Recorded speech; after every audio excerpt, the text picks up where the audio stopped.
Good afternoon, good evening, good morning, wherever you are in the world. I would like to welcome you to this ISTA webinar on how to address non-conformities identified at ISTA audits.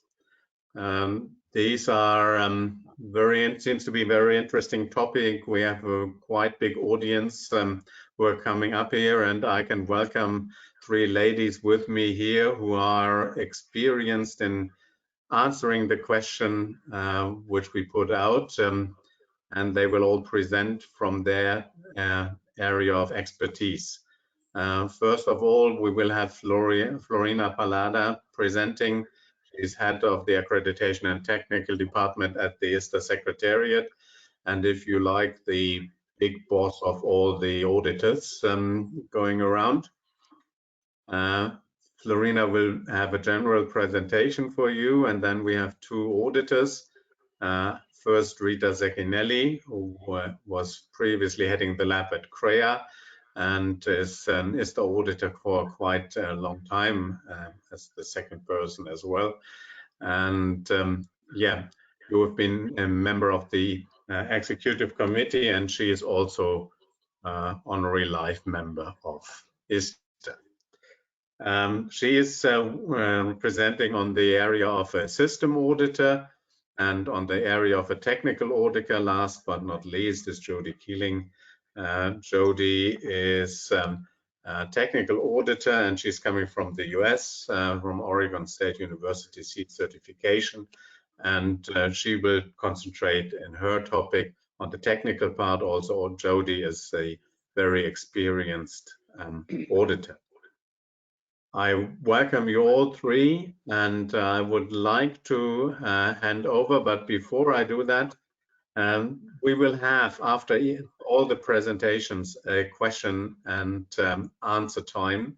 And for that purpose, I would like to ask you in the audience, because you cannot ask questions, to put your questions in the question box. There's a question area in your menu, and you can put the questions in there, and we will gather them and ask them at the end of all three sessions.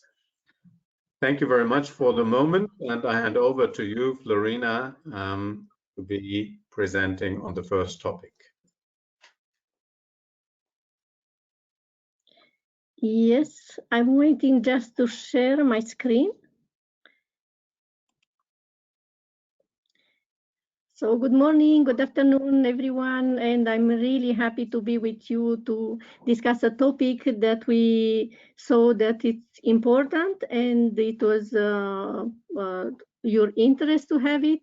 So we will discuss today about how to address non-conformities, and I will have, as Andreas mentioned, I will have the general information. I hope you see everybody, you see my screen. Yes, perfectly, Florina. With this presentation, I'm looking to give you some information. Why this webinar? What is a nonconformity? A reminder for the changes in the policy of addressing the nonconformities identified during an ISTA audit. We will discuss about the requirement of ISTA accreditation standard, the current version, which is 6.1, and also the revised 1.7.0 will be valid from 2024. And also some steps, the necessary steps in addressing a nonconformity. Why this webinar? Because we at the Accreditation and Technical Department, we observed that in some cases, the corrective actions submitted for the audited, by the audited ISTA laboratories were incorrect or incomplete. There's still a confusion in some cases between the terms correction and corrective actions. We received also a proposal of a quality manager of an ISTA accredited laboratories during the annual meeting in Verona. And also looking to the number of the participants today, I see that there's still an interest expressed by the accredited laboratories, and not only. I will start with the changes in the policy of addressing the nonconformities.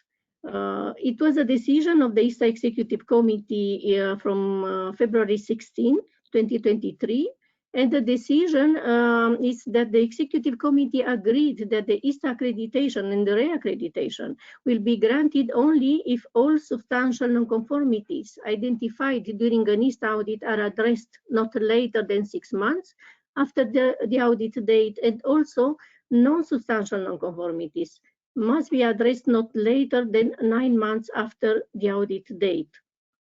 There is as well a mention that for the non-substantial nonconformities, if more than 9 months will be necessary to complete the work, then clear evidence that the planned corrective actions have started to be implemented, so we need evidence. What I'm happy to say is that the change was successfully implemented by all audited laboratories in 2023. What is a nonconformity? Nonconformity is a non-fulfillment of a requirement. And what is a requirement? It's a need or expectation that it's stated, generally implied, or it's obligatory. In quality management, a nonconformity, which sometimes is called non-conformance or non-conformance in one single word, or defect, it's a deviation. So a nonconformity is a deviation from specification, from standard, or even expectations, as you can see from my slide. When can nonconformity happen, and also by whom can they be identified? At any time, we can identify a nonconformity, and at any time can happen. Can happen during the daily work, during an internal audit, during an external audit, after receipt of customer complaint. So any of us can identify them, the staff, the auditors, the seat owner. And now I'm coming to you with the requirement of the ISTA accreditation standard. The current one is the version 6.1, and I highlighted the points that must be considered by any laboratory when, not only laboratories, but must be considered when a corrective action must be implemented. So a policy and procedures is necessary.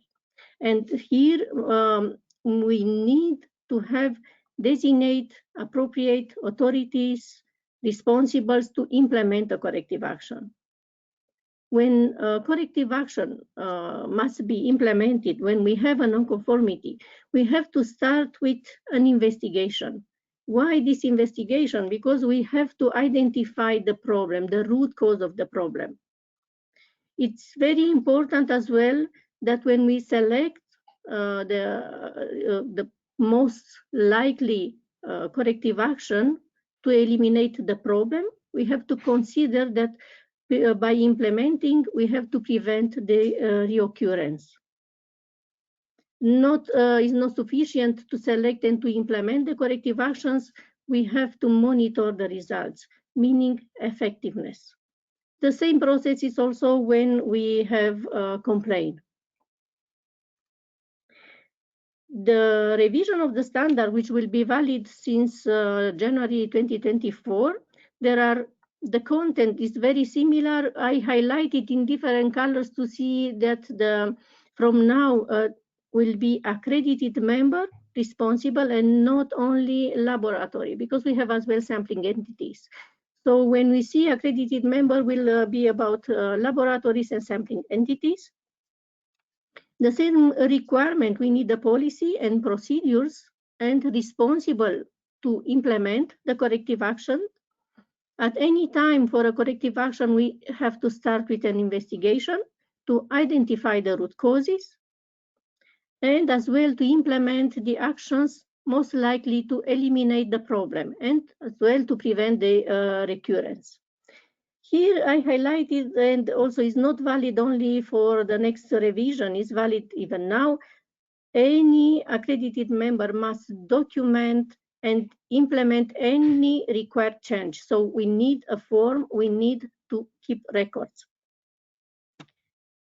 The same, monitoring the results. So we have to check if the corrective actions implemented were effective. Applicable when we have a complaint, applicable when we have a corrective action. Corrections versus corrective actions, because we have seen that still this confusion in some accredited laboratories or audited laboratories. What is a correction? Is the action to eliminate a detected nonconformity, but the corrective action is to eliminate the cause of a detected nonconformity or other undesirable situation. If we have a preventive action, we speak about a preventive action. It's an action to eliminate the cause of a potential nonconformity. And here you see we have a problem, we have corrective actions. There is a risk, we implement preventive actions. And you are familiar with our way of performing audits from the auditor side. Could appear as well, could be the case to receive some recommendations that will help you to improve and maybe to make easier or better an activity, but is not obligatory to be considered by the audited laboratories. How to proceed when we have a nonconformity? When it was identified, there are 4 steps. 4 steps that you have to consider. It's about recording the nonconformity. We go to corrections first. So correct, what can be corrected. It's a short-term solution. Then establish corrective actions. What we have seen already, the requirement of the standard, implement them, investigate to have the root cause, to find the root cause, select the most suitable corrective action, implement the corrective action, and define deadlines. This is the procedure and policies. Define deadlines and responsible for the steps you decided. Nevertheless, measure the effectiveness of the corrective action. What we have observed during our audits, there are several audit laboratories using as a tool to identify a problem, Ishikawa or 7M or Fishbone called.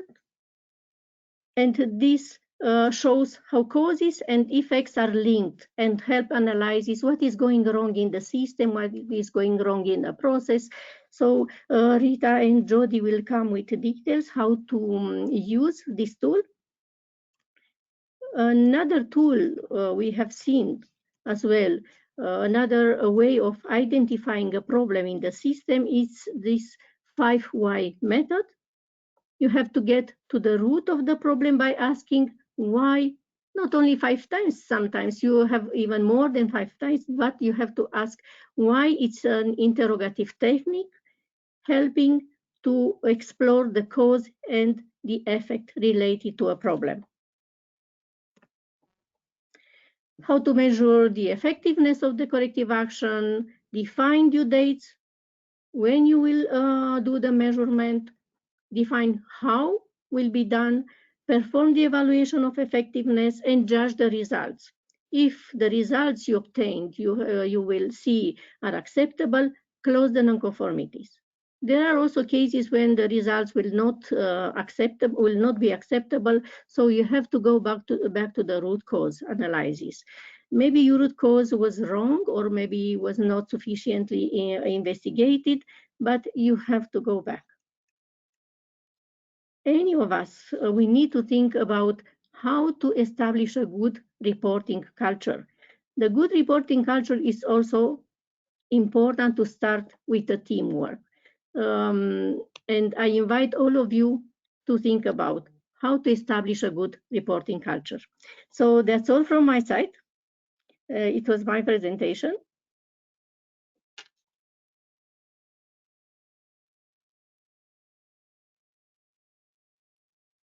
Thank you very much, Florina, on that. That was a very interesting one, and I would like to introduce Rita now. And just a quick reminder, this session is recorded, and you can find the recordings in a few days on the ISTA YouTube channel, and can watch the webinar again, or can also use it to get better ideas on the presentations. Rita, please, the floor is yours. Thank you. Can you see my presentation? Yes, we can. Okay, that's good. So good afternoon or maybe good morning to everyone. As some of you knows, I have some experience as both a system and a technical auditor for ISTA, but today I want to talk to you in particular about my experience as a system auditor. So I will start sharing with you some of this experience and explaining what are the most common non-conformity concerning system exit that I have experienced during ISTA audit. Then we will go to see a couple of examples of dealing with non-conformities.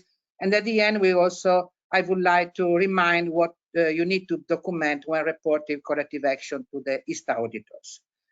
So during ISTA audit, it is, let's say, enough common to identify, to detect errors or even omissions on ISTA certificate.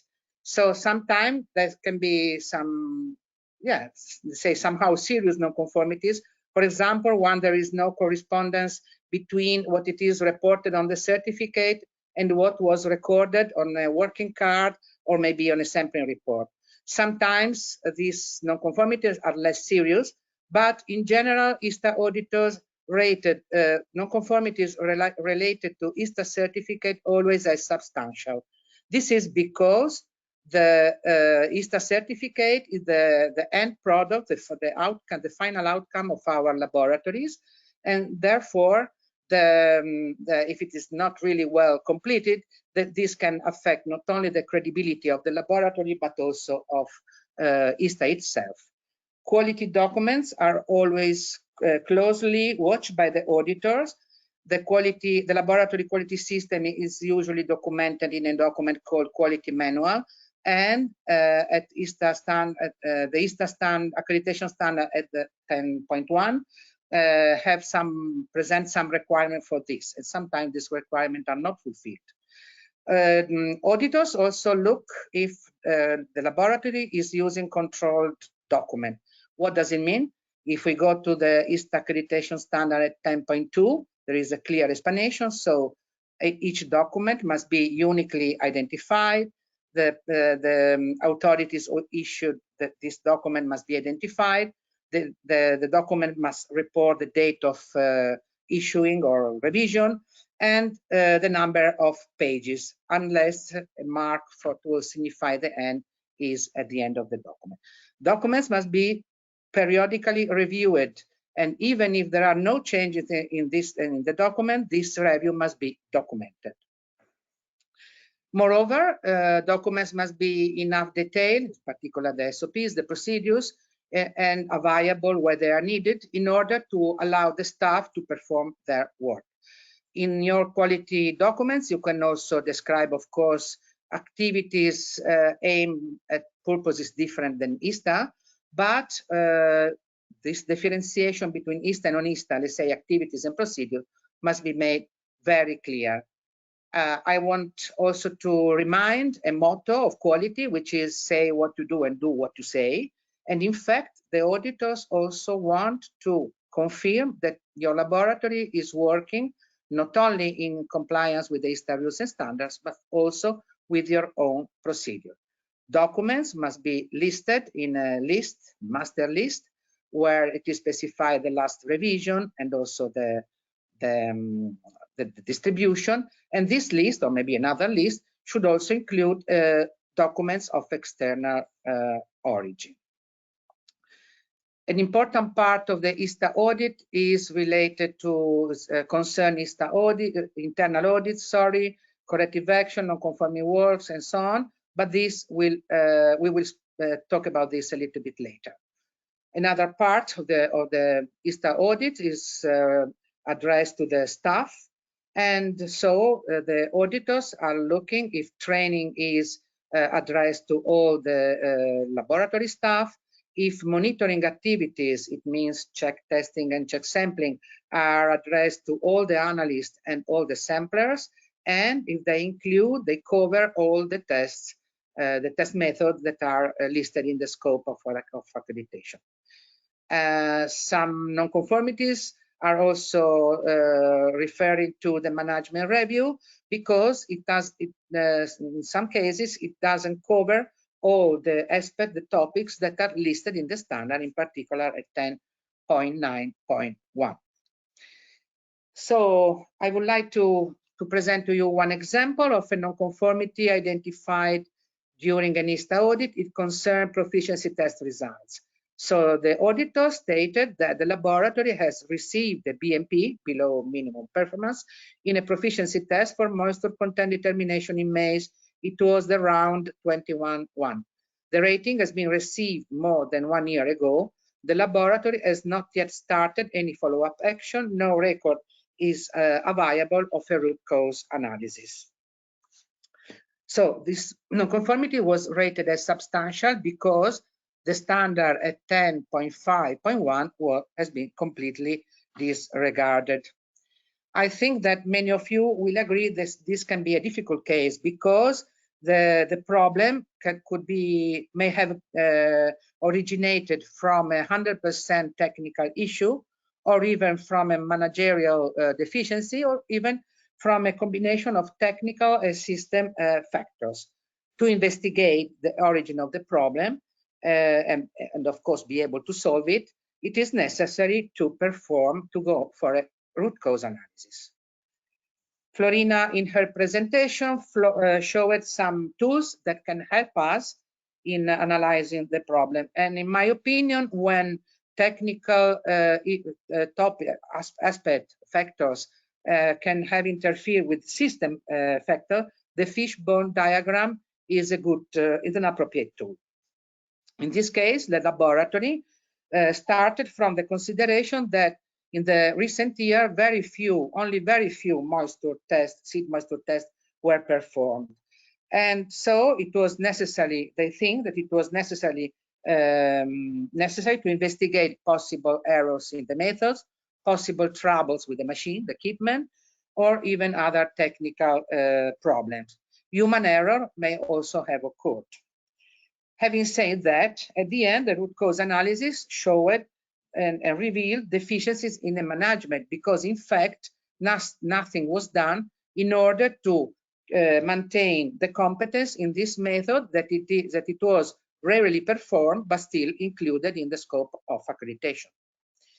And so the laboratory decided to go on with a corrective action. We are not going to read everything. This was the complete report sent to the auditor. What it is important to highlight is that the corrective action was opened and recorded using a form that is dedicated to corrective action, starting from the minute of the initial staff meeting and continuing with the root cause analysis and its results, and then all the step that has been performed. Basing on the root cause analysis, laboratory decided to implement immediate actions, both on a technical level, such as checks on materials, method, and equipment, and also on the staff level with theoretical and practical exercises, and also comparison of results between analysts of the laboratory. The management also decided to investigate the changes necessary at the document level, so drafting new job description and also revising SOPs. For a long-term actions, further training, in the opinion of the laboratory, further training was necessary, but moreover, a comparison with other laboratory, and hopefully expert laboratory. This is why the ISTA Moisture Committee was contacted, and the comparative test, trial test was ongoing. All the evidence and records about these actions have been sent to the auditors, and with the relevant part, important for the auditor to understand, translated. The laboratory also sent its evaluation of effectiveness, and the initial evaluation, in their opinion, had positive results, but the final evaluation can be done only after the reception of the comparative test. So if we go back to Florina's introduction, what do you think? Can the auditor approve this corrective action? We can say that it was a very well-organized corrective action with several actions, both at system and technical level, what can still be improved if the definition of deadlines. In case of ISTA finding during ISTA audits, of course, the time scale defined by ISTA can help because the time scale are defined. But in general, it is very important for the laboratory to define deadlines, because this helps in not to forget what is ongoing and what must be done, still must be done, and also to help us to review the dossier time to time. Sometimes we cannot close a case with a measure of effectiveness because it doesn't depend only on our laboratory, but it is important to have a check, and in case we can decide to set a new deadline, new due date. I want to show to you another example. This is about internal audits. The record of the auditor stated that the records of the last internal audit organized by the laboratory date back to 2 years ago. In the meantime, no more internal audits have been organized. Also, in this case, it was rated as substantial because the ISTA standard is very clear at 10.8.1, and it is asked to the laboratory to perform internal audits at least yearly. So in this case, the 5 whys strategy can be helpful. And so starting from the finding, no internal audit has been organized for 2 years. So the question is why? And the answer is because we had a new quality manager and he or she didn't plan any internal audits. But why this happened? Because the new QM faced new problem with so many unknown aspects. And why that's what the case? Because the new quality manager previously had different tasks and no experience in that role. The new quality manager was suddenly appointed. But why this happened? Because the former QM retired and the new quality manager was not ready to take on that role. And why? The replacement was not planned or even prepared, and the necessary training was not organized. So in this case, what to do, which kind of corrective action to establish and implement is clear. If we look to the last why, the indication is clear. Training is needed for the new quality manager. At the end, I want to remind what you need to document when reporting corrective action. In principle, all action or initiatives first planned and then implemented must be documented. The auditors in particular want to receive revised quality document and evidence of distribution to relevant staff, all the records that are concerning the corrective action and performed by the laboratory. It means records of training or monitoring, ISTA certificates completed in a correct way, audit plan, training plan, results of equipment calibration, and what else. Also, staff meeting minutes can be sometimes are necessary to be documented, or maybe even email messages, invoices, when especially to demonstrate the purchase of new equipment, even photos of something, and at the end, as we already said before, the completion of the deadlines defined by the laboratory. I want to remind also that to help the ISTA auditors, good, the changes are highlighted in the document, and that relevant document, or at least part of document, are translated into English because the ISTA auditor cannot speak all the languages of the world. At the very end, I want to remind that you can find on the ISTA website this document, how to respond to audit findings. It is available to everyone, and in a comprehensive way, it presents the topics that we have discussed today. So now I thank you very much for your, I don't know what's happened here, but I want to thank you very much. My presentation disappeared, but thank you very much for your attention. Thank you very much, Rita, for your presentation. And I see that we have auditors here who are always sticking to the time. We are very well inside the schedule. And there was a question coming around on the difference between a C and a BMP rating in proficiency tests, and I did pass the link to the ISTA website where this is explained to everybody to have a look on that. We can continue with Jody, but again, if you have any questions, please put them in the question and answer box, because that was the only one we have until now, and we would like to have a nice discussion afterwards anyway. Thank you very much. Jody, the floor is yours.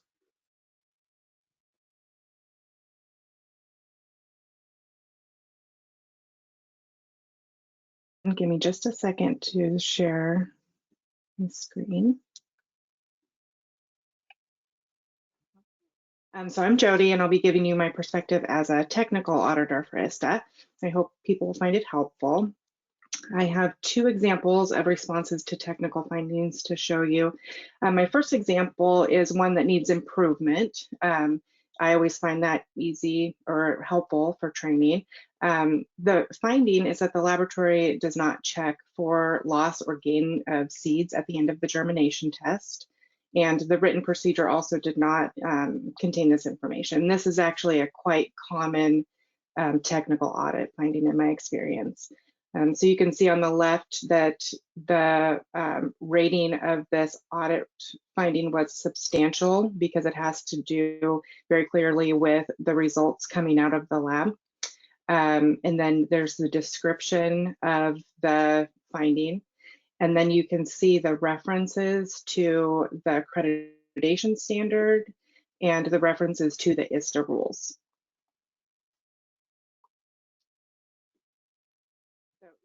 In response to this finding, the laboratory changed their process to start accounting for gain or loss of seeds at the end of the germination test. And they updated their SOP to reflect this new process, and they also revised their working card to have a space to record the check, because we have to record everything we do as proof to ourselves and proof to the auditors that we are fulfilling all of the requirements. Okay, so what was Jody, done correctly? Yes. Georgia, that's the question. You are probably on slide 2 now, right? We don't see it really in presentation mode. I don't want to interrupt you, but as we are moving, we can only see slide 1 still. And we can only see the other slides on the left-hand side of the screen. If you try to go into presentation mode, and that may be making it easier. Now we see the technical audit response for example 1. Okay, let me close it and start again because I was changing slides. Yeah. And it was not changing on your side, but it was changing on my side. So hold on just a second.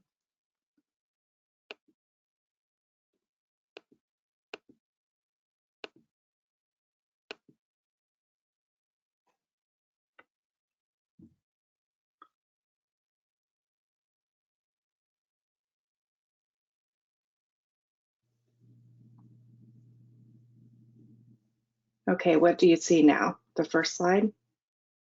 The whole screen still.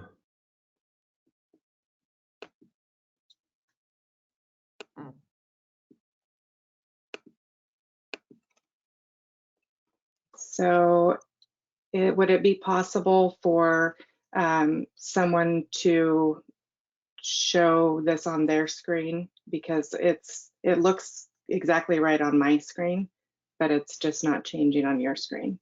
Okay.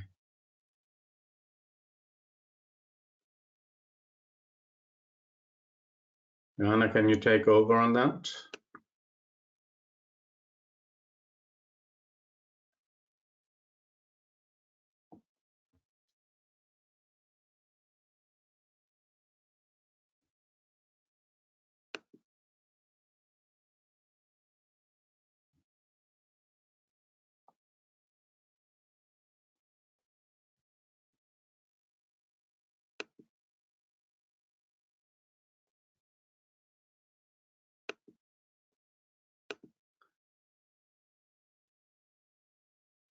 Johanna, can you take over on that presentation?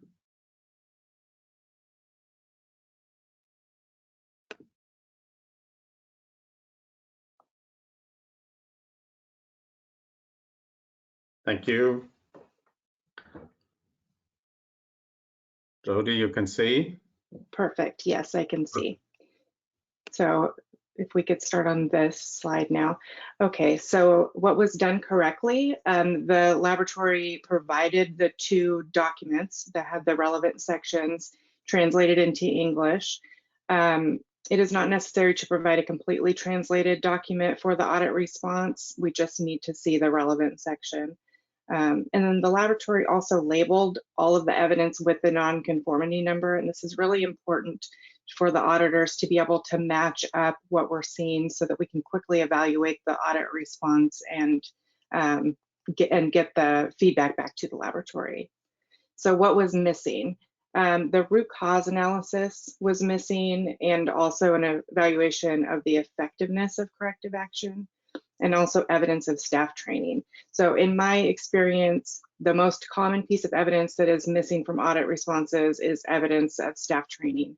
A lot of times we receive what clearly is a lot of work that the laboratory has done, and that is the only thing that is missing is evidence of staff training, because we need to see that the information has been dispersed to all of the relevant people in the laboratory. So since we're not there to see it in person, we need to have it as part of the audit response. So what could the laboratory have done? I'm ready for the next slide, please. So they could have used the 5 why method. And in this case, the 5 why method revealed a root cause that may not have been found otherwise. So why did this non-conformity occur? Because the staff was not aware of this part of the ISTA rules. Why? Because they were not trained and it was not in the SOP. Why? Management was not aware of this requirement either. Why? Because this was a change in the ISTA rules that was missed. Why did that happen? Because the laboratory does not have a good process for learning and implementing changes to the ISTA rules. So in this case, it is a very clear example of a problem that I think a lot of us have, which is we get to the step of, oh, they're lacking training, and we stop there and quit looking for any more information about the root cause. And in this particular instance, yes, the staff lacked training about this part of the germination rules, but the bigger issue is that the laboratory did not have a process for comprehensively implementing all rule changes.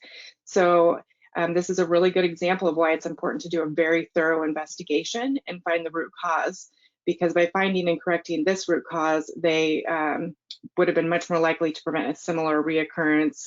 For example, maybe a change to the purity rules that failed to be implemented. So this is very important that you really spend the time to get to the root cause. Next slide, please.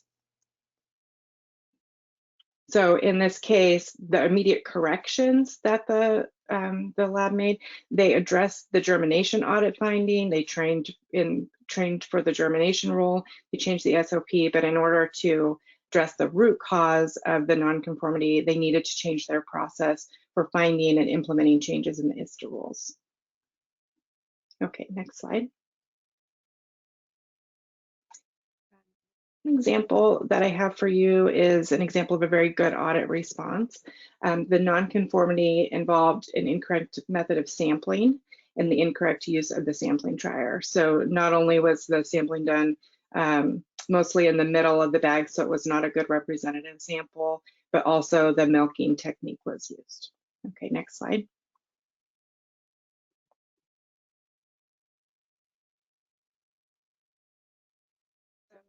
The laboratory used the fishbone method to discover what the root cause was. And first they sat down and thought about everything that could have possibly been one contributing factor. So after they have all of that done, then they go through and figure out what actually did cause this problem. So those are circled on the screen. So in other words, first you think of everything that can go wrong, and then you choose what did go wrong for whatever that particular problem was. Okay, next slide. Found several problems leading to this nonconformity. The SOP was not detailed enough. The sampler did not have the proper size trier for the seed lot because the seed was not flowing well. So in this particular case, the seed that was being sampled had a lot of multiple seed units and wasn't flowing very well. And the sampler did not have a bigger probe that would have worked better in this situation with them. And that's why they were milking. But they also were not taught that this milking was not allowed. So what they ultimately figured out was that management did not have a lot of experience with sampling, which trickled down to the rest of the organization. So on a personal note, when the laboratory that I used to work for was first accredited by ISTA, we found that actually sampling was our biggest weakness because while management and the staff were experts in seed testing, we knew almost nothing about sampling because before being accredited, the lab did not perform any sampling. All of that was done by other people. So once we became responsible for sampling for ISTA certificates, that top-down lack of knowledge was revealed, and then the root cause needed to be addressed for all of the relevant people to become more familiar with it. So back to our example, there were multiple parts to their corrective action. So they needed training for the samplers, but the management also needed more training as well. And I think by them receiving that training, they could really see how important it is to have a strong sampling program with really good training and really good internal audits and monitoring.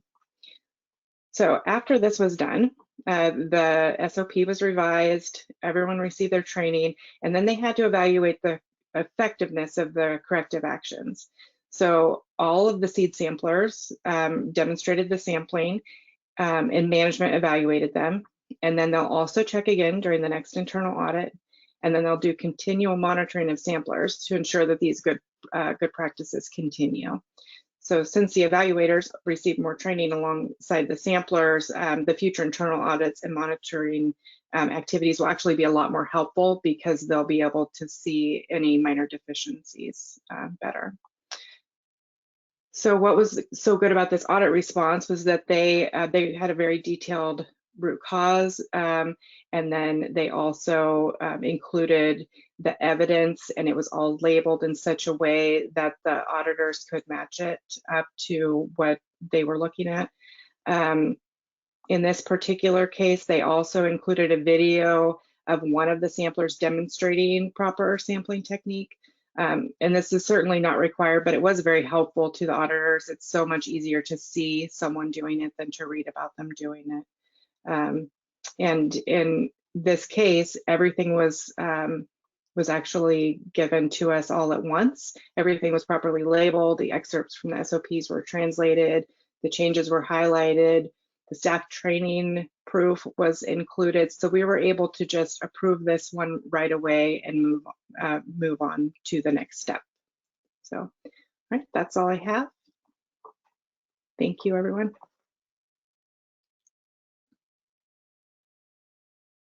Thank you, Jody. And your last slide was showing an invitation to our annual meeting next year in Cambridge, where we hope to see a lot of you again.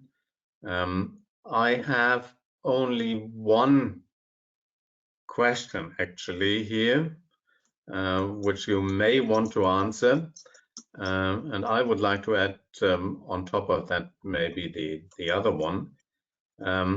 In response to non-conformities, should the lab write all these whys in their report? We're talking about these 5 why questions, and how can they, that's a question from my side additionally, how can they use this fishbone diagram in this way? Maybe you can explain that, and there may be other questions coming up. Lorena, you want to answer? I think Yes, you're muted. Yeah.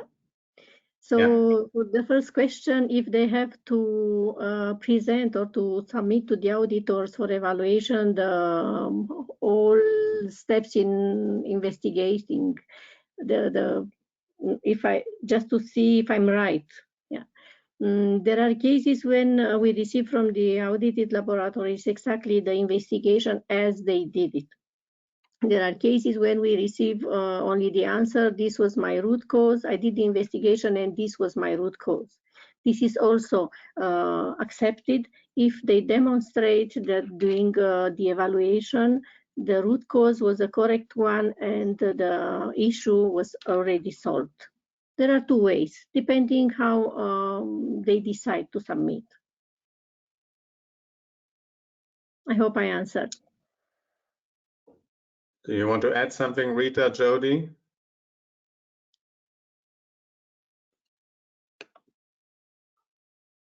Yes, I agree that there is, with Florina, that there is not, how to say, only one answer to this. I think that the laboratory can present the results of his investigation, and this is what is important, also because basing on these results, the following corrective action has been performed. So it is linked to the next, let's say, action taken by the laboratory. If the laboratory wants to show to the auditors also this, the way they reach the conclusion of the investigation, the auditor will be happy to read it. But I don't think it is really a need to send it. Agree with that.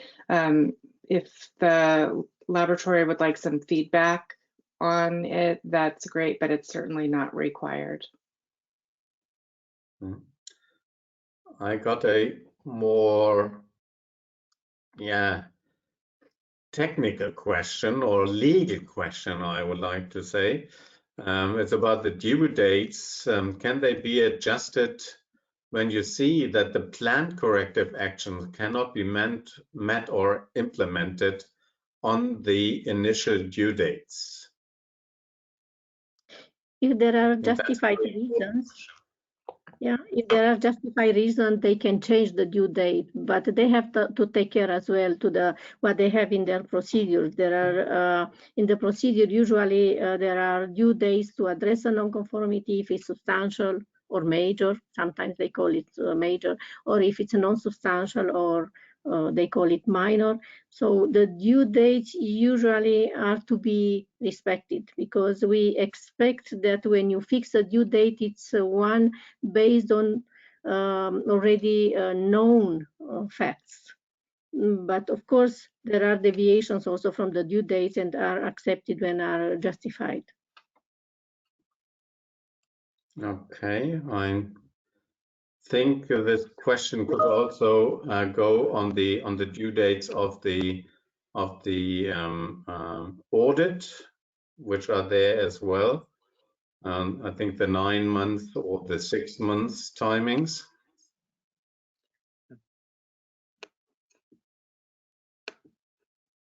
That can that be adjusted, or how would you deal if the implementation cannot be done in the time of 9 months, Lorena?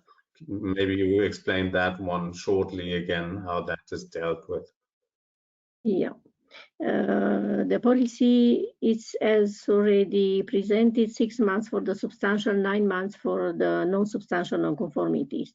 First, we look if there are enough evidence that the corrective action already started, because I'm expecting after 9 months, the corrective action it's already started and maybe it's not finalized due to, again, justified reasons. If it's the case like this, we can close the audit. But if we see that in 9 months, the laboratory is not able to provide enough evidence that the correct way of addressing the nonconformities is there, then I have to inform the accreditation working group, executive committee accreditation working group, and to take a decision in common. Yeah. Good. Here's another question. Can a lab provide RCA for group of non-conformities together with, or together if they are similar in nature. Maybe Rita, that's something you can answer. I didn't understand. Can you repeat it? If the findings are similar in nature, can that be addressed in one non-conformity and be referred to? But yes, of course. I mean, it is not necessary to copy and paste the same action in 2 pages of the detailed report. So you can mention, I guess that they cannot really be 100% overlapping, because in that case it will be one finding and not 2 or 3. But if sometimes it happens that there are some, let's say, part of the non-conformity and then of the action that must be taken that can be overlapping. So in that case, yes, of course, you can refer to the other non-conformities and not repeat. But I guess that, yeah, that's, I mean, what it is important is to provide evidence to the auditors. So if the laboratory decide to put to address together 2 non-conformities, I think that the auditor maybe can agree or maybe not, depends really from the contents. But yeah, Florina, what do you think? I may add as well, taking the example presented by Jody, when she mentioned that it was a problem for in the germination department, but the same root cause could be also for the purity, because the ISTA rules were not implemented. If looking to more than one non-conformities and we have the same root cause, they can have as evidence the same evidence, or similar evidence, should not be the same, but similar evidence if the investigation is accurately done and they see that the cause is the same. Mm. Yeah, I was thinking of a similar point. Actually, what you just mentioned, Florina. Those are probably things which could occur in different areas if you don't have a good way of implementing the changes of the ISTA rules in general. There is one other question about the review process on documents. Periodic review, is this yearly or once in 3 years? Also, if there is no correction, do we need to change it new date in the document?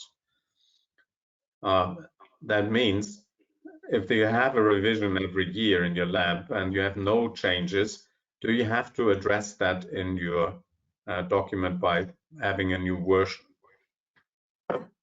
Absolutely not. You can keep your document as it is. What it is important is to have a record somewhere showing and recording that on that date you have reviewed that document and it was okay, so you don't need to do any change.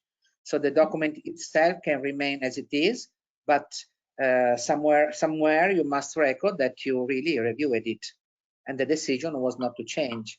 So about the periodicity, I don't know you say that in English, how often, let's say that it's up to the laboratory. The standards say periodically, so it doesn't say once. For other activities such as internal audit, there is a clear indication, so at least yearly. In case of document review, there is not such a precise indication.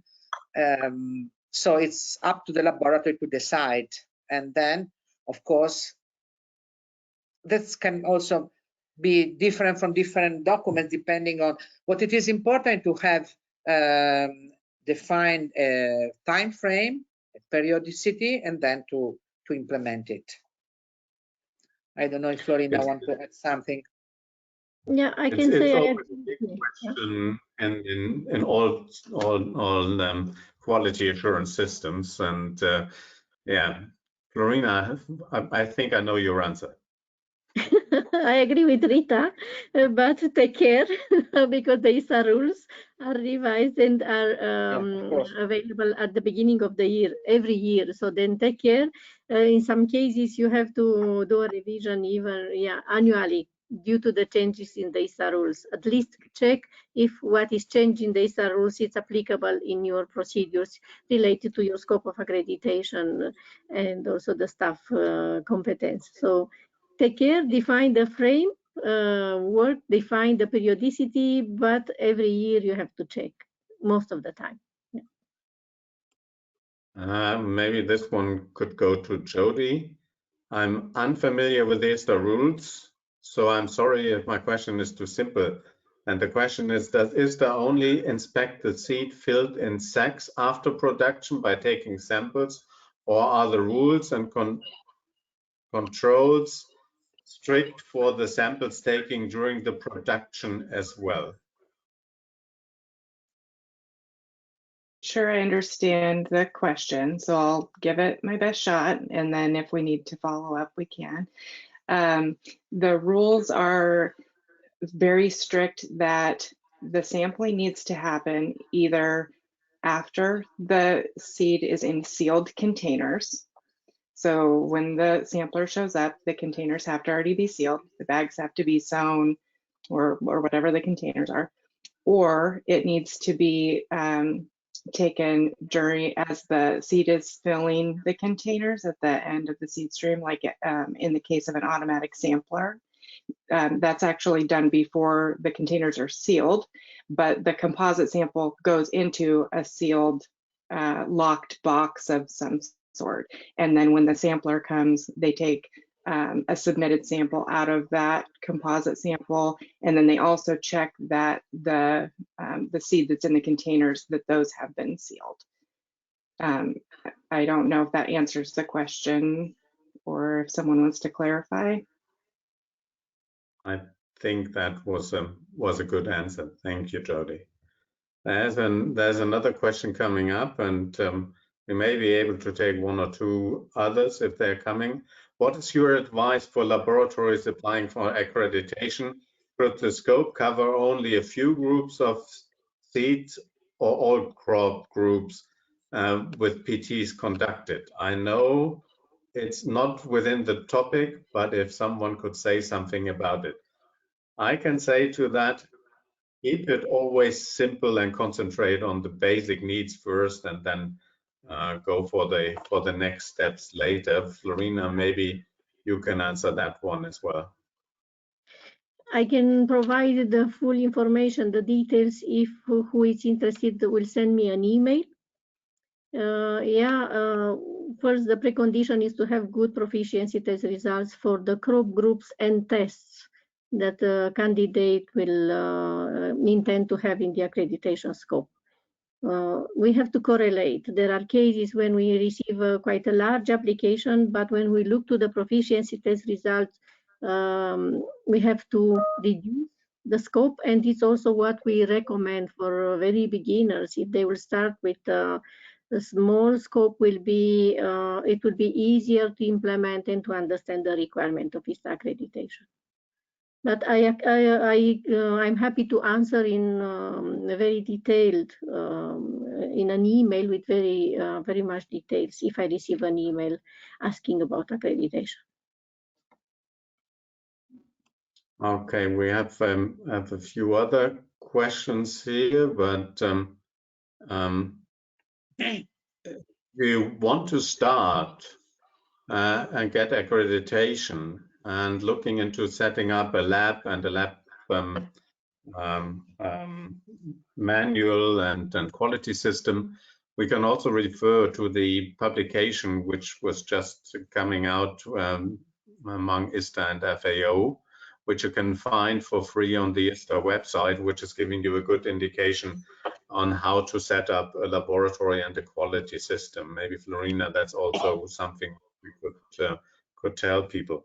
I would like to have a last one here.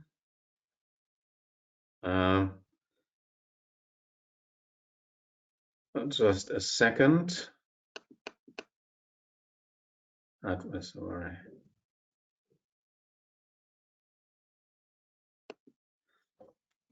Does an ISO 9001 or the like prerequisite to apply to the ISTA accreditation? Or do you need to have ISO 9001 or any other quality system running as a prerequisite to apply for ISTA accreditation? Florina, that's an easy answer with the with a two-letter word, I think. So no need to have accreditation based on another accreditation or certification, because ISO 9001 is a certification standard. But what we as auditors, we ask in advance before the on-site assessment, we need to have the first internal audit performed. We need to see the report in advance, and we need to have the management review, at least the first management review already performed, and we check the reports before going in the laboratory. So this is, both of them are evidence that the quality management system started to be implemented, is running. And this is a very important information for us when we go there.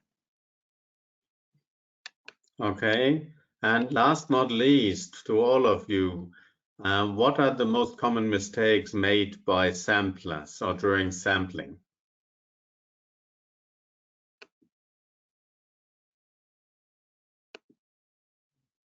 Who wants to start? From the system point of view, I see, just I will say, from the system point of view, not every time they use the documentation they have, and I can identify that between the documents they have and the documents in the quality, in the list of or in the matrix list of the documents could be a difference. So different versions, different revisions could be in the processing plant. But technical, Okay. we have colleagues.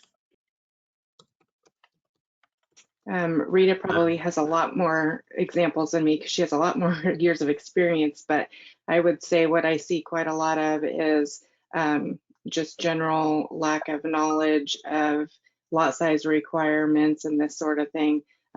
You know, maybe in the particular instance of the laboratory, everything is always in a certain size of container and a certain lot size, and so that's all they know. And then when they're asked, you know, what is the maximum lot size for this particular crop that you're accredited for, they don't even really know where to look for that information. If I can add something. Yeah, maybe you're able to help as you talk about information, Jody. Sorry, Rita. There is a sampling app on the ISTA website under the ISTA Bulking and Sampling Committee site, which is very helpful, which is in a lot of number of languages available, and a lot of samplers are using this app now to be correct in the sampling procedure, to have the correct number of samples and the correct way to sample. Maybe that is something you as a sampler could have a look at, and a lot of them, as far as I know, are using these also on their mobile phones now when they're outside in facilities to do sampling. Sorry, Rita, it's up to you again now. Thank you. Yeah, no, I wanted to add something. Speaking more as head of a laboratory that I used to be for 20 years, now I've retired, more than ISTA auditor. For me, the most challenging issue with sampling is checked sampling, because that's complicated, I had to say, because sampler, of course, with the laboratory, with the analyst, it's easier, they are all in the laboratory. Samplers can be, for example, in my country, in Italy is not a big country, but it's a long one. So from Sicily to the north, you have to, so that's a little bit complicated. But they say that nowadays with modern technologies, videos and so on, there are also something that can help in this. But in my experience, the most difficult requirement regarding sampling is that one, check sampling. Okay, thank you very much for your very well received webinar.